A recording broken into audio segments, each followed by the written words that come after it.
താങ്കൾ വാവ സുരേഷിനെതിരെ പറയുന്നത് കേട്ടിട്ടുണ്ട്. അദ്ദേഹം ചെയ്യുന്നത് ഇപ്പോൾ പാമ്പുകളെ പിടിക്കുന്നു, വനത്തിലേക്കൊക്കെ തിരിച്ചു വിടുകയാണ് ചെയ്യുന്നത്. തെറ്റാണോ? അദ്ദേഹത്തിനെതിരെ ഒരു വിമർശനം അത്തരത്തിൽ ഉന്നയിക്കപ്പെടാനുള്ളൊരു കാരണം എന്തുകൊണ്ടാണ്? ഇദ്ദേഹത്തിന് പാമ്പ് പിടിക്കാൻ അറിയില്ല എന്നുള്ളത് എല്ലാവർക്കും അറിയില്ല. എന്നിട്ട് കാരണം ഈ പാമ്പ് അതിൻ്റെ ഇപ്പം ഞാൻ ഈ വന്യജീവികളൊക്കെ ആയിട്ട് കൂടുതൽ ഇടപഴകിയല്ല ജീവിക്കുക.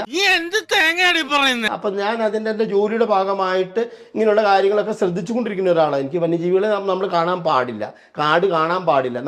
നമുക്ക് കാണാനോ ആസ്വദിക്കാനോ ഉള്ള അല്ല വന്യജീവികളും കാടും. ഞാൻ കാട്ടിലൊന്നും പോകുന്നില്ല. ഒരു വന്യജീവി ഇപ്പൊ ഈ കാട്ടുപന്നിയുടെ കാര്യങ്ങളൊക്കെ ഏറ്റവും കൂടുതൽ പറയുമ്പോൾ ജീവിതത്തിൽ ഞാനൊരു കാട്ടുപന്നിയെ കണ്ടിട്ടില്ല. ഞാൻ ഈ ഇക്കോ ഡെവലപ്മെന്റിലാണ് ഞാൻ വർക്ക് ചെയ്തിരുന്നത്. അപ്പൊ അത് കാരണം എനിക്ക് അതിന്റെ ദൂഷ്യങ്ങളൊക്കെ എന്തായിരിക്കും വരാൻ പോകുന്നത് എന്നുള്ള കാര്യം നമുക്കറിയാം. അത് കാട്ടിനകത്തേക്ക് ടൂറിസത്തിനുള്ള സ്ഥലം അല്ല. അത് നമ്മുടെ ശ്വാസകോശം നമ്മൾ കാണാൻ ഒരിക്കലും ശ്രമിച്ചേക്കരുത്. നമ്മുടെ ശ്വാസകോശമാണ് ഈ വനം എന്ന് പറയുന്നത്. അത് നമ്മൾ കാണാനോ നമ്മുടെ ഹൃദയം ഒന്ന് കണ്ടു നോക്കാനോ ഒന്നും നമ്മൾ ശ്രമിക്കാൻ പാടില്ല. അത് അവിടെ സുരക്ഷിതമായിട്ട് നിൽക്കണം, ഡിസ്റ്റർബ് ചെയ്യാൻ പാടില്ല. ഞാൻ പിന്നെ പ്രത്യേകിച്ച് ഇവിടെയുള്ള മറ്റുള്ളവരെ പോലെയല്ല. ഇപ്പൊ ഈ വാവ സുരേഷ് എന്ന് പറയുന്ന ആളൊരു 10-25 വർഷത്തോളം ഇവിടെ വലിയ ഒരു സ്നേക്ക് മാസ്റ്റർ എന്ന് പറഞ്ഞ് പുള്ളി പറയുന്നത് സിദ്ധാന്തം എല്ലാവരും അക്സെപ്റ്റ് ചെയ്തിരുന്നു. ഇത് പാമ്പ് എന്ന് പറയുന്നത് ഇതാണാണ്, ഇത് പെണ്ണാണ്, ഇത് മുട്ടയിട്ടിട്ട് ഇപ്പോൾ വന്നിട്ടുള്ളൂ, എല്ലാവരും അക്സെപ്റ്റ് ചെയ്തിട്ടുണ്ടായിരുന്നു. അതെനിക്കിഷ്ടമില്ല.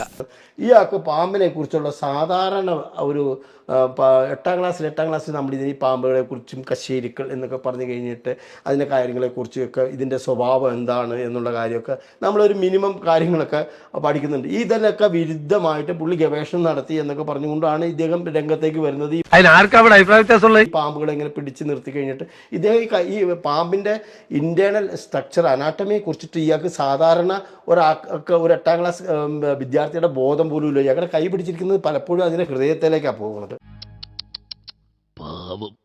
ഇപ്പുറത്ത് പിടിക്കുന്നത് അതിൻ്റെ വൃക്കയാണ്, കിഡ്നിയിലേക്കാണ് പോവുക, ശ്വാസകോശത്തിലേക്കൊക്കെ ഇട്ട് പിടിച്ചേക്കുന്നത്. അപ്പോൾ ഇത് പെട്ടെന്ന് ഡാമേജ് ആയി പോകും. ഇതിന് പ്രൊട്ടക്ഷൻ ഇല്ല. നമുക്കുള്ള ഈ റിപ്സ് കാര്യങ്ങളൊന്നും ഇല്ലാത്തൊരു ജീവി അതിനെ ഇഴഞ്ഞു പോകാൻ വേണ്ടി മാത്രം അതിൻ്റെ ബോഡി കുത്തനെ നിർത്താനുള്ള ശക്തി അതിനില്ല, അതിൻ്റെ എല്ലുകൾക്കില്ല. അതിനെ പിടിച്ചിട്ടാണ് ഇയാൾ ഈ കളി കളിച്ച് ഈ ആളുകളെ മുഴുവൻ തെറ്റിദ്ധരിപ്പിച്ചു കൊണ്ടിരുന്നത്.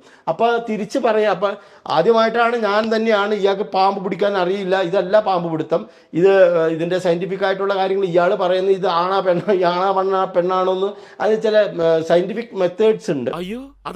ഒരു മീൻ പിടുത്തക്കാരൻ്റെ ചോദിച്ചിട്ട് 2 മീനെ പിടിച്ചിട്ട് ഇതിൽ ഏതാ പെണ്ണ ഏതാന്ന് ഏതെങ്കിലും മുക്കുവെന്ന് പറയാൻ പറ്റുമോ? നിങ്ങൾക്ക് എന്ത് എക്സ്പീരിയൻസ് കൊണ്ടും പറയാൻ പറ്റില്ല. ആ ജീവികൾ അതിൻ്റെ നേച്ചർ അതേ രീതിയിലുള്ളതാണ്. നമുക്ക് ഈ ആനയും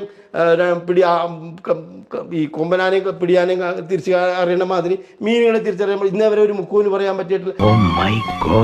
എടുത്തും വായനയും പോലും അറിയാൻ പാടില്ലാത്ത ഒരാളാണ് ഈ മുഴുവൻ ജനങ്ങളെ കബളിപ്പിച്ചു എന്നുള്ളത് ഏകദേശം 10-25 വർഷത്തോളം.